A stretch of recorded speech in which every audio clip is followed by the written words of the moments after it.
Bonsoir mes petits morvitons cérébrales de l'Amazonie Sud. J'espère que vous allez bien en cette magnifique journée du début de l'été au mois de mars. C'est absolument magnifique, fait chaud en camisole, rest in peace Kobe. Et je suis présent aujourd'hui pour vous présenter mes analyses et prédictions complètes pour l'UFC 260 Miocic contre Ngannou 2.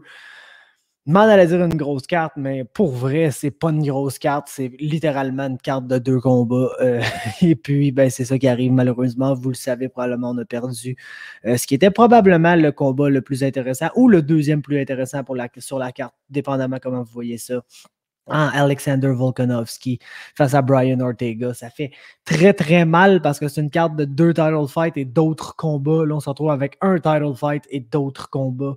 Et puis, je suis là aujourd'hui pour vous présenter mes analyses et prédictions complètes pour cet événement-là. Ce qu'on va faire de différent, cependant, c'est qu'habituellement, je commence avec le main event, puis on descend, puis on parle de tous les combats. Mais sur cette carte-là, le premier combat de la soirée, c'est le combat de Marc-André Barriault. Puis je le sais que la majorité des gens qui écoutent ça ici veulent m'entendre parler du main event, oui, mais veulent surtout m'entendre parler de Marc-André Barriault puis de son combat face à Abu Azaitar. Donc, pour faire changement, on va commencer avec le premier combat de la soirée. Ensuite, on va run through le restant de la carte, puis on va terminer avec le main event, qui est un combat très intéressant, mais duquel je pense pas que je vais avoir à parler pendant vraiment 20 minutes. Je pense qu'on est assez conscient du genre de match-up qu'on a entre les mains dans le main event. Donc, commençons à l'instant avec le premier combat de la soirée. Ça va avoir lieu à 19h30. C'est en direct sur RDS. Ils viennent d'annoncer qu'ils commençaient le broadcast 30 minutes plus tôt pour nous montrer ce combat-là de Marc-André Barriault. Ça devrait être sur UFC Fight Pass aussi, évidemment. Je ne sais pas si TSN vont le diffuser. Ça me surprendrait bien gros vu que c'est un Québécois, puis TSN, c'est plus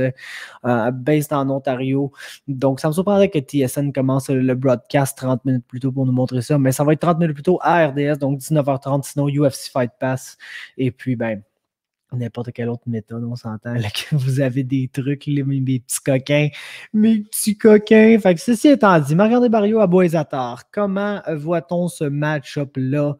Je vois ça d'un bon œil. Je vois ça d'un très bon œil parce que Abu Azaitar, principalement, il y a la caractéristique assez jambon middleweight de moi, je veux swinger des crochets, alterner entre la tête et le corps. Puis c'est pas mal ça l'essentiel de ma game, là, comme on a vu dans son premier combat à l'UFC, qui est un de ses premiers combats depuis très longtemps, là, à Boisator, qui est un combattant avec une belle fiche. Il est 14-2 avec un combat nul, mais est un combattant très peu actif, vraiment très peu actif. S'est battu une fois seulement dans l'UFC.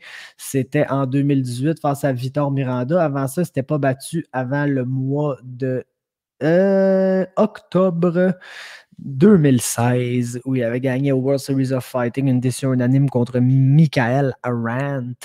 Mais bref, tout ça pour dire que justement, seulement qu'un combat là, entre 2016 et 2021, puis c'est un combat contre Vitor Miranda qu'il avait gagné en 2018 par décision unanime. Comment ça s'était déroulé ce combat-là? Abu Azaitar s'était mis sur son basic. La personne qui reculait, puis quand se sentait prêt, burstait avec ses attaques. Souvent, c'est ça qu'il aime faire. Puis il est assez prévisible, là, je vous dirais. Ce gars, il recule circle alentour de la cage. Puis là, quand il est prêt à attaquer, il va planter ses pieds, puis il va leaper avec quelque chose. Leaper avec un overhand. Leaper avec des crochets. Il aime beaucoup la combinaison deux crochets au corps, deux crochets à la tête. Là. C'est quelque chose qu'il lance assez souvent, je vous dirais, en général. Puis, ben, ça fait de lui un fighter quand même assez prévisible. Ses caractéristiques principalement, c'est qu'il frappe assez fort, il est gros, il est tough.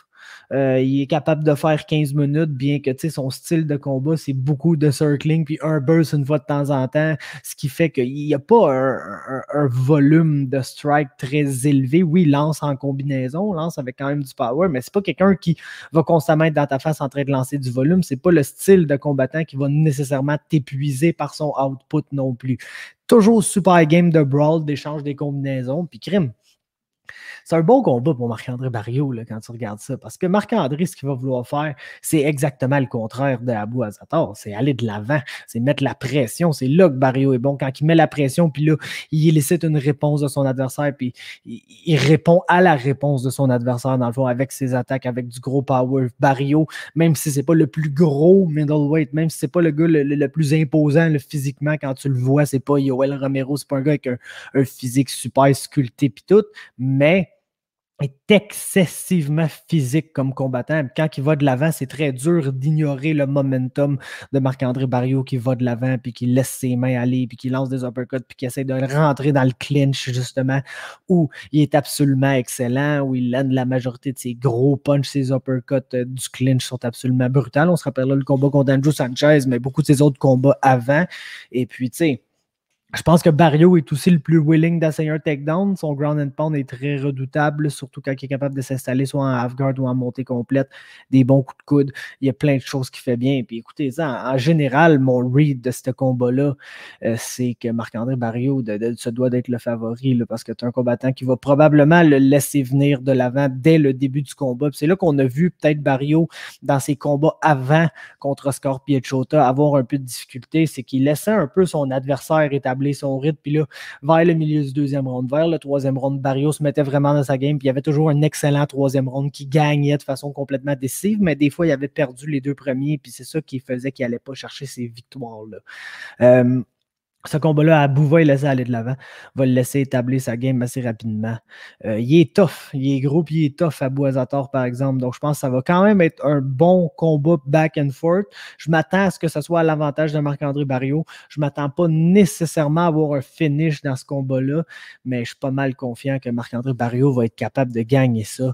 Donc, ceci étant dit, mon pick officiel, c'est Abou Azzatar par décision. Parce que lors du dernier combat de Marc-André Barriault, j'ai dit que j'essayais quelque chose, que je piquais contre lui, même si je viens de vous donner mon analyse, puis assez clairement, vous le savez que je pense qu'il va gagner. Mais à son dernier combat, j'étais là, ça fait là, les défaites, puis à toutes les fois, j'ai pique pour lui, puis il perd. Fait que j'ai dit, je vais essayer de juste pique contre lui, même si je pense qu'il va gagner. Puis j'avais pique Oscar Piechota, puis le Marc-André a gagné. Malheureusement, c'est ce qui est arrivé là, avec cette victoire-là, mais on n'est pas ici pour parler de ça nécessairement. L'affaire que je veux dire, c'est que je fais la même crise d'affaires, parce que je veux que Marc-André gagne, puis si je pique contre lui, il a l'air de gagner. Donc, je pique contre toi, Barriault, Esti, Abou Azzatar, par décision. I guess c'est mon pick, mais entre vous et moi, c'est Marc-André Barriault qui va gagner ce combat-là. Probablement par décision, parce que comme j'ai dit, l'autre est excessivement tough. Fait que ma prédiction, Marc-André Barriault par décision. Ma prédiction officielle, Abou Azzatar par décision. On passe au prelim maintenant, parce que Barriault, c'est le seul combat sur Fight Pass. On passe au prelim. Ça commence à 8h. Shane Young, Omar Morales. Basically, ce qui arrive ici, c'est que Shane Young se revient d'une défaite par KO. Il s'était genre fait super blast là, par Ludovic Klein, qui est arrivé avec une combinaison de complètement ridicule qui avait fini avec un head kick. C'était très beau.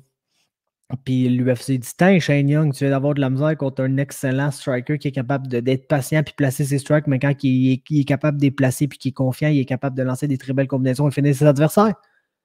Mais parfait, pogne donc Omar Morales, qui est exactement ça, puis que la seule défaite qu'il a dans toute sa carrière, c'est une défaite par décision assez serrée contre Giga Chikadze. J'ai donc Omar Morales ici, le parti KO. C'est comme un peu donner le même match-up que le match-up d'avant à Shane Young, un match-up qui a perdu par knockout, mais que tu lui donnes un combattant qui est encore plus établi dans l'UFC que Ludovic Klein. Donc, je pense pas que ça va bien aller pour Shane Young dans ce combat-là. J'ai Morales TKO round 2. Ensuite, on a Modestas Bukauskas qui affronte Mikhail Oleksiejczuk dans un combat de nom absolument génial, man. Modestas Bukauskas puis Mikhail Oleksiejczuk, c'est deux des meilleurs noms qu'on a dans la division light heavyweight, et ça de loin.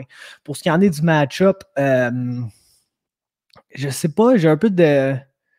Mais j'ai pas de difficulté. Je pense que Oleksiejczuk se doit d'être favori ici, même si on l'a vu ne pas être vraiment très bon dans ses derniers combats. Le problème, c'est qu'on a vu basically qu'Oleksiejczuk était excessivement dangereux debout, même s'il est undersized. Puis ça, on a vu ça depuis sa carrière, c'est le début de sa carrière dans l'UFC. C'est quelqu'un qui est probablement plus middleweight sized, mais qui n'a pas envie de couper tout ce poids-là. Donc, il est juste à light heavyweight. Puis ça fait qu'il y a du bon power, il est rapide, je place très bien ses punches, joue très bien avec ses combinaisons. Ça fait que c'est un combattant assez redoutable debout. debout de par son volume, mais aussi de par sa puissance. L'affaire, c'est qu'on l'a vu dans ses derniers combats, juste se faire prendre là, par des combattants plus gros et plus physiques que lui. Puis il s'est fait amener à terre, puis il s'est fait soumettre, il s'est fait passer un Von Flou là, par OSP. Puis il s'est fait soumettre aussi dans son dernier combat. L'affaire, c'est que je m'attends vraiment pas à ce que Modestus Bukauskas arrive ici, le takedown, puis le soumette. Le gars a même pas encore essayé un takedown dans sa carrière UFC. Basically, si je m'attends à un duel debout ici, on a un combattant qui est quand même assez solide debout en Modestus Bukauskas, mais qui est un vrai... light heavyweight, qui est quand même mobile sur ses pieds, qui a une game assez weird, mais qui n'est pas super rapide, qui n'est pas super athlétique en général. Puis tu vas voir Alex Sechuk qui va arriver là puis qui va être plus rapide que lui avec ses mains. Donc je pense qu'il peut lander les meilleurs punches debout puis gagner ce combat-là par décision. Ensuite, Jared Gooden, Abubakar Nurmagomedov. C'est un combat qui est un peu setup pour reprendre l'erreur qu'Abubakar a faite à son premier combat UFC où il s'est fait passer un triangle par David Zawada, je me trompe du temps entre lui et son frère. Il me semble que son frère, c'est Martin, le gros qui se bat dans KSW, qui n'a pas une belle fiche. Puis David, c'est le welterweight. Ouais, c'est ça. David Zawada. Et puis, ben, c'est ça, regarde. Il va sûrement take down Jared Gooden, va travailler au sol, puis s'il ne se fait pas soumettre, va gagner ce combat-là par décision. Je ne m'attends pas à ce qu'il se fasse soumettre. Je n'ai pas beaucoup d'espoir à Jared Gooden, donc j'ai Abubakar par décision. Ensuite, on termine les prelims avec Alonzo Menifield face à Fabio Cherant. Combat qui devait être Alonzo Menifield face à William Knight, qui avait été rebooké d'un autre événement qui avait été postpone à cause de la COVID. Puis il y a encore un problème de COVID, justement, je pense, dans le cas de William Knight. Et puis, ça fait que le combat a juste été scrapped. Ils ont emmené Fabio Cherant, puis William Knight va se battre dans quelques semaines face à Down Jung. Puis je suis content que ce combat-là n'ait pas lieu parce que c'est pas un combat qui m'enchantait vraiment. Celui-là ne m'enchante pas vraiment non plus, mais je pense qu'on a plus de chances d'avoir un knockout rapide. Parce que dans le fond, Fabio Cherant, c'est un gars qui arrive champion LFA, il a une fiche de 7 victoires, une défaite. Sa seule défaite, c'était contre Alexa Kamour. C'était fait passer un flying knee au Contender Series, qui a donné d'ailleurs le contrat UFC à Alexa Kamour. Le restant de ses combats, il les a gagnés soit par décision, ou soit par soumission. Là, tu dis, ben, soumission, c'est un bon grappler, c'est quelqu'un qui n'est pas un gros 205 livres, mesure, je pense, 6 pieds 1, super brick top, super stocky. Puis tu te dis, hey, ce gars-là, quand il rentre sur un takedown, puis il pogne un front headlock, il essaie de te choquer, ça doit être quelque chose. Puis finalement, tu te rends compte qu'il essaie jamais un takedown, jamais. Basically, là, sa game, c'est d'essayer de te counter-punch de façon puissante, puis d'essayer de te faire mal, mais le gars, il n'a jamais un knockout dans toute sa vie. Il a clairement avantage à amener le combat au sol parce qu'à chaque fois qu'il se fait shooter un takedown sur lui et qu'il le défend bien, il réussit seulement à prendre le dos de son adversaire et à le choquer ou faire quelque chose comme ça. Mais c'est pas une game qui pousse, c'est pas une game qui essaye d'amener dans ses combats, essaye juste de rester debout puis counter-strike avec ses adversaires. Puis là, il va se retrouver contre un gars qui veut exactement faire ça. Puis quand il n'est pas capable de faire ça, souvent il perd, mais c'est exactement la game que Fabio Cherant va lui laisser le temps de jouer. Donc j'ai assurément Alonzo Menifield ici, puis ça va être par first round TKO parce que c'est pas mal ça la game de Menifield. Finit quelqu'un au premier round ou gaz out super badly et perd le combat. Ça se pourrait qu'il gaz out super badly puis qu'il perde une espèce de slow fight dégueulasse où il gagne le premier round puis les deux autres rounds, c'est Fabio Cherant qui va de l'avant puis qui essaie de le counter-strike en landant une power overhand left par minute. Et c'est ça que ça donne, mais bref, on va essayer de ne pas espérer ce scénario-là parce que ça ne sera pas fameux si c'est ça qui arrive. J'ai Menifield first round TKO. Ensuite, on passe au pay-per-view. On a Jamie Mullarkey face à Kama Worthy pour commencer cet événement-là. Puis, tu sais, c'est pas le genre de fight que tu vois d'habitude dans le début d'un pay-per-view, mais je pense que le match-up est assez bon, puis il va nous donner du fun. Jamie Mullarkey est tout sauf bon et athlétique. Basically, là, c'est pas vraiment un combat. C'est un des moins bons athlètes à 155 livres, là, ça, de loin. On s'entend que c'est une division où tu as certains des meilleurs athlètes. Jamie Mullarkey n'est pas là-dedans, mais Jamie Mullarkey, il est tough, puis il est pas vite, puis il va de l'avant, puis il essaye, puis il travaille fort, puis il est capable de travailler dans tous les aspects de la game. Puis d'après moi, il va juste être un peu outmatched par l'athlétisme de Kama Worthy, qui va être bien content là, de le laisser venir à lui, parce que Worthy, c'est un counter-striker, puis un assez bon counter-striker qui trouve très bien ses punches.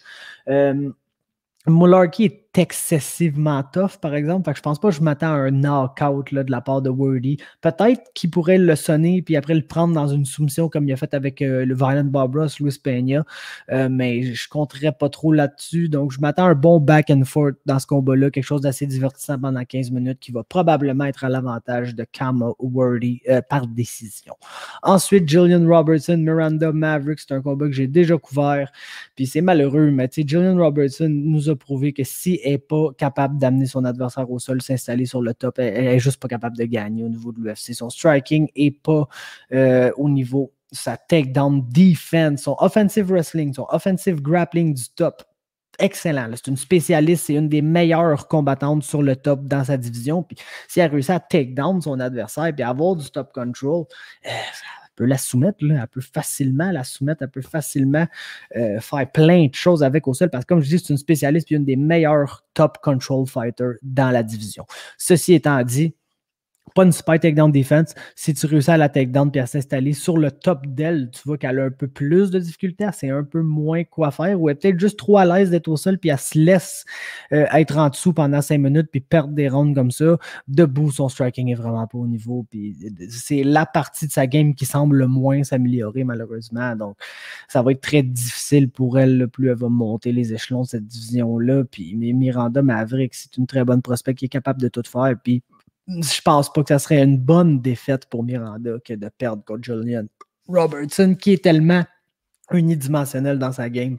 J'ai donc Miranda Maverick ici par décision. Ensuite, Sean O'Malley, Thomas Almeida. Si on avait encore eu le vrai Thomas Almeida, ça aurait tellement été un bon combat, mais j'ai comme l'impression que c'est un combat où Thomas Almeida va arriver et va essayer de juste être un random Muay Thai Brazilian fighter et on va se faire allumer un moment donné parce que Sean O'Malley c'est un sniper at range qui, malgré toutes les critiques de sa game, malgré les critiques sur basically sa manière d'être, sa manière d'avoir abordé là, sa dernière défaite contre Marlon Vera où il s'est fait calf kick, sa jambe a complètement lâché puis il a blâmé ça sur à peu près n'importe quoi, sauf le fait que son adversaire lui a infligé les blessures qui ont mené à sa défaite. Là. Mais bref, ceci étant dit, je pense que dans ce combat-là, Sean O'Malley va pouvoir over le at range, être mobile, lander ses punches, essayer de sniper Thomas Almeida. Puis, ça risque d'être le fun le temps que ça dure, mais je ne m'attends pas à ce que ça dure tout le long. J'ai Sean O'Malley par KO au deuxième round. Co-main event maintenant. Tyron Woodley face à Vicente Luque. Puis tabarnouche, man. Quand tu regardes Tyron Woodley qui n'a pas gagné un round depuis son combat contre Kamaru Usman, puis que tu le mets contre Vicente Luque qui va mettre de la pression, qui va lancer du volume en malade mental, je ne sais pas ce que j'ai besoin de vous dire ici. Là. Je pense pas que Tyron Woodley, à moins qu'il réussisse à lander une counter over and right parfaite, puis qu'il knock out Vicente Luque, ou qu'il soit capable de timer des takedowns absolument incroyables, puis de l'amener au sol, puis de le dominer assez longtemps. Là. Je vois pas ce qu'il va faire dans ce combat-là. J'ai même l'impression qu'avec l'agressivité de Luque, ça pourrait être là que Tyron Woodley se fait finir. Dans ses derniers combats, il s'est fait complètement dominer pendant 25 minutes. C'était même pas proche. J'ai l'impression que là, c'est le genre de combat où il pourrait se faire finir avant la fin. Pour cette raison, je vais avoir Vicente Luque par third round TKO. Et ça nous mène au main event de la soirée. Le rematch entre Stipe Miocic et Francis Ngannou pour le championnat heavyweight de l'UFC. Puis tu sais, je feel tout le monde qui dit que ça a l'air d'être le temps de Francis Ngannou. Il y a comme un petit peu ce feeling-là dans l'air. L'affaire, c'est qu'il l'avait le premier coup aussi.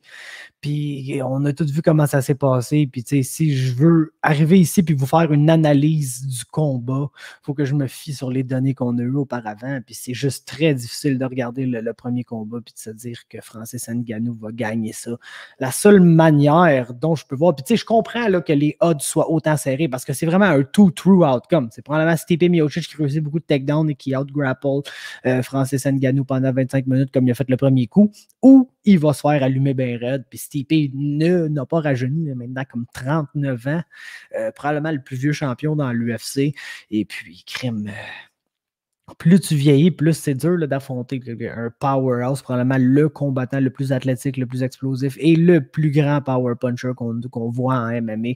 Tellement un grand power puncher que le gars, oui, il a une bonne technique de striking, mais il n'a même pas besoin de l'utiliser. Il a juste besoin d'aller de l'avant puis de bull rush son adversaire puis de lui passer un KO en quelques secondes. Puis s'il est pour gagner contre Stipe, je pense que c'est ça qui va arriver. Les premiers échanges de ce combat-là vont être absolument cruciaux. Si Miocic les survit, j'étais assez confiant qu'il va gagner ce combat-là.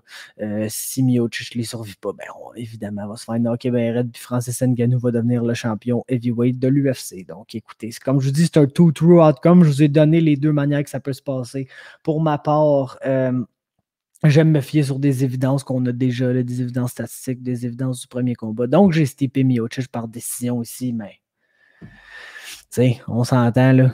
Il y a deux manières que ça peut se passer, puis on va le savoir dans les premiers instants du combat. Donc, c'est ce qui conclut mes analyses et prédictions complètes pour la carte de l'UFC 260.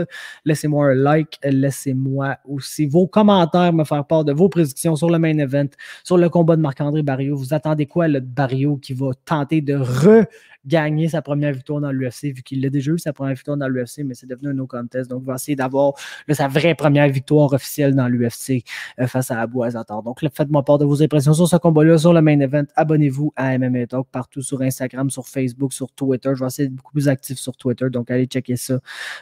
Puis sur YouTube, évidemment. Donc, on s'abonne, on est bien content, on est heureux, on check du UFC samedi soir ensemble pour le live stream que je vais faire dès 19h30 pour le combat de Marc-André Barriault. Et puis, ben, c'est ça. À samedi et à la prochaine.